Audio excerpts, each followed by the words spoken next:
За та бүхний орж ирсэн энэ тайг манай сургалтын төвийн анхны сүмжийн тайг. За энэ та бүгд одоо юу зааж юу сургаж гаргах вэ гэдэг нь харагдаж байгаа хиймэл өмгийн манекан дээр за хиймэл амьсгал зүрхний массаж гэдэг нэг үйлдэл тийм ээ. Та хэд бол урд нь одоо заалгаж ийсэн ч юм уу харж ийсэн баг. За олон улсын ирсэн болохоор CPR гэж нэрлэдэг. Та бүгд яг одоогийн ойлголтыг би одоо ихэд тайлбарлаж асуух гэдэг. За энэ хиймэл амьсгал зүрхний массаж гэдэг энэ үйлдэлийг ямар тохиолдолд одоо ер нь хийх ёстой үйлдэл юм болоо?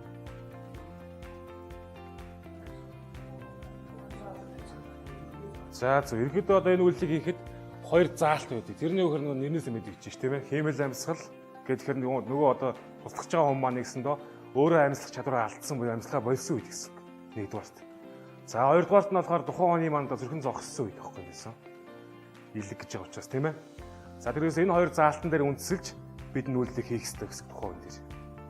За хүн одоо амьслахаа болно зүрхэн зогсноо гэдэг одоо маш олон шалтгаан байдаг. За та бүгд надад нэг нэрлэж өгөөч. Тийм шалтгааны одоо улмаас хүн одоо амьслахаа болж болно гэсэн. Зүрхэн зогсож болно гэдэг. За усан живсэн хүн байж болно тийм ээ. За осол гэмтэл нэрвэгдсэн хүн байж болно тийм ээ. За гал төмөр гарлаа. Утаанд угаагдсан хүн байж болно. За захилгаан зохиулсан хүн байж болно тийм ээ. За маш олон шалтгаан байдаг. За хүний амьдралд ирэхэд бол хамгийн илбэг тохиолдолны жишээ байдаг. Бид та бүгд дуулж ирсэн баг. За хүн ингээд нас ингээд ахих тусмаа ирэхэд бол биеийн байдал жоохон бас таарахын болж эхэлдэг ш тийм ээ. Юм өвдөх гээд байдаг. За хамгийн одоо их илбэг тохиолдолны жишээ гэх юм бол хүний даралт ихсдэг болдог. Энэ одоо юутай холбоотой юм бол? За хөвчлэн одоо зөрөгтэй болно тийм ээ бидний одоо гол мотор болсон. За тэгж яагаад одоо гівэнд нэг өдөр зөрөх засахыг одоо үүсэхгүй.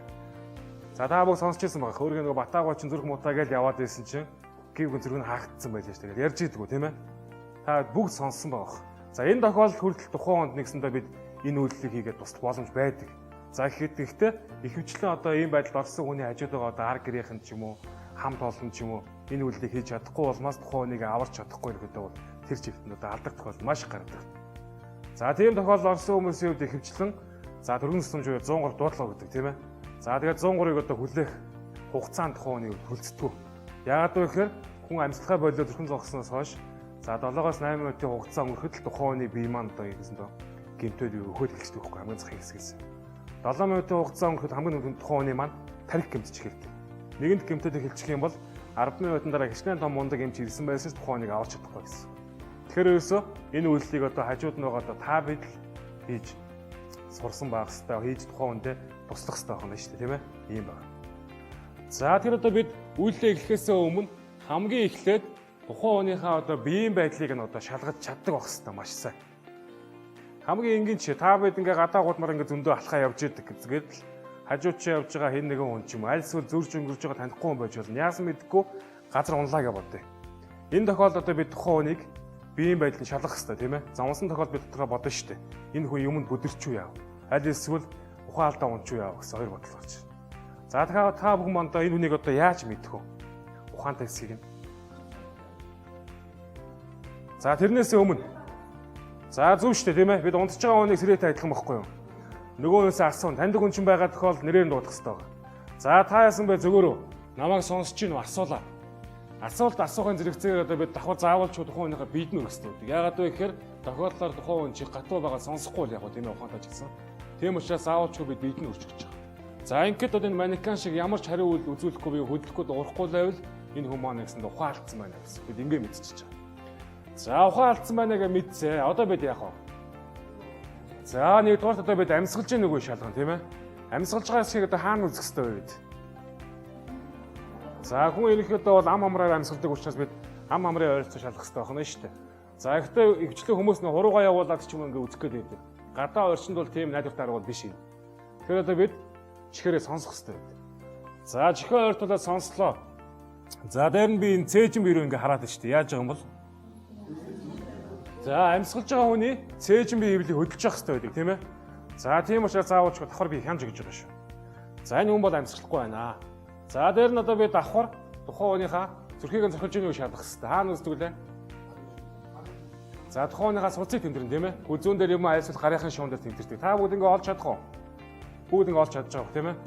За өөртөө олж исэн бол одоо та бүгд хажууд байгаа хүмүүсийг ингээ тэмдрээ үзье. Олж чадж гин үү? Судсыг тэмцэхтэй гол нь бид анхаарах юм нь юу гэхээр 7 овер дунд хуруугаар шүү. Бидний хуруунаас хамгийн мэдрэмжтэй бол 7 овер дунд хуруу байдаг учраас. За бүгд олж чадсан уу?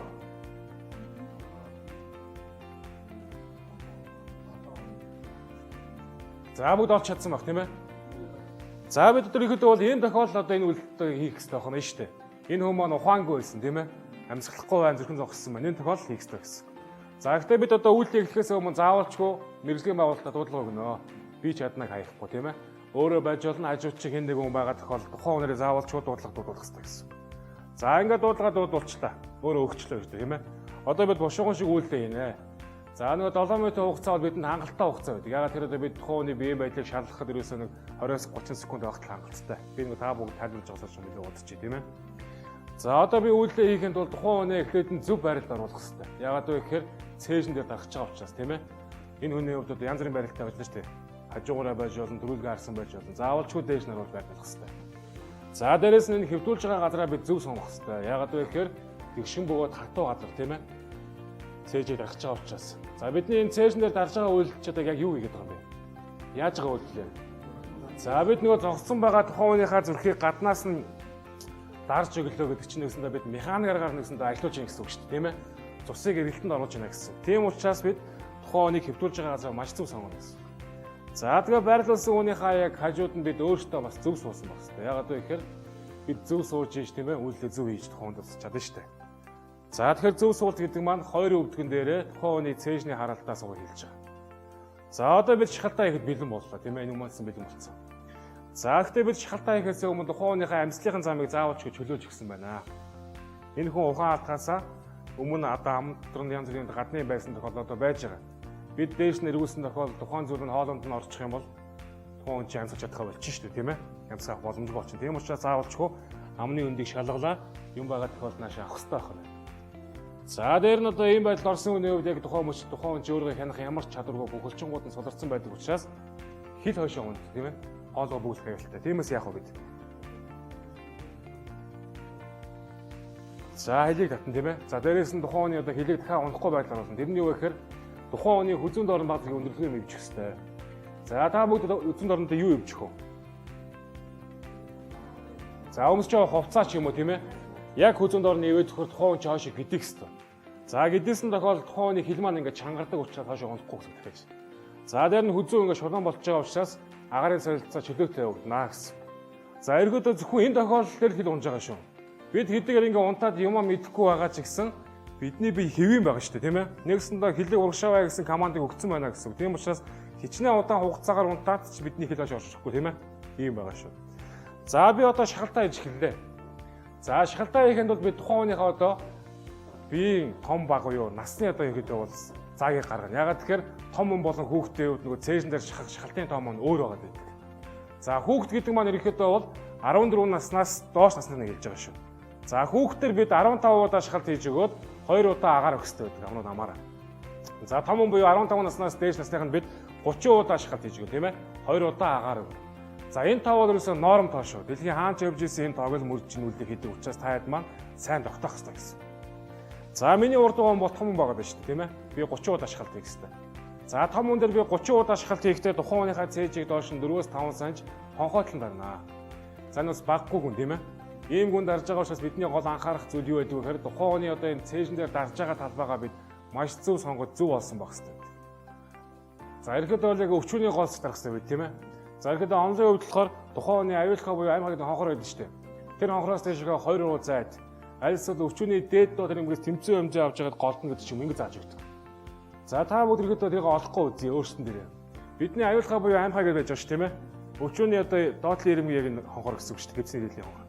Энэ хонхороос дэшгээ 2 руу зайгаа ингэ авчих. Тэгэхээр хонхороо ингээ хатгачих тийм ээ. 2 руу ингээ зайгаа авъя. За тэгээ 2 рууныхаа дээр ингээ залгаад гарынхаа хаалгыг ингээ байрлуулчих. Энэ бидний дарах хэвээр зөв зэг байхгүй юу? Хамгийн энгийнээр тайлбарлах юм бол бид тухайн хүнийхээ 2 хөх мохных нь гол хэсгийн хонхор байгаа шүү тийм ээ. Энэ л нэгсэндээ гарынхаа хаалгыг байрлуулчих юм бол хамгийн урд нь хугацаа алдахгүй зөв зэг оллоо гэсэн үг байхгүй юу? Таад нэг онлоороо олох бол маш хэцүү. Мэдээж айд сандарцсан тэтэрсэн явж байгаа шүү тийм ээ. Тухайн хүнийхээ 2 хөхний гол гараа байрлуулсан тохиолдолд бид маш хурдан зөв зэг оллоо гэсэн. За гараа гарч ингэ байрлуулсан. За дээрээс нь бидний гарынхаа хаалгыг давхар байрлуулчих хэрэгтэй.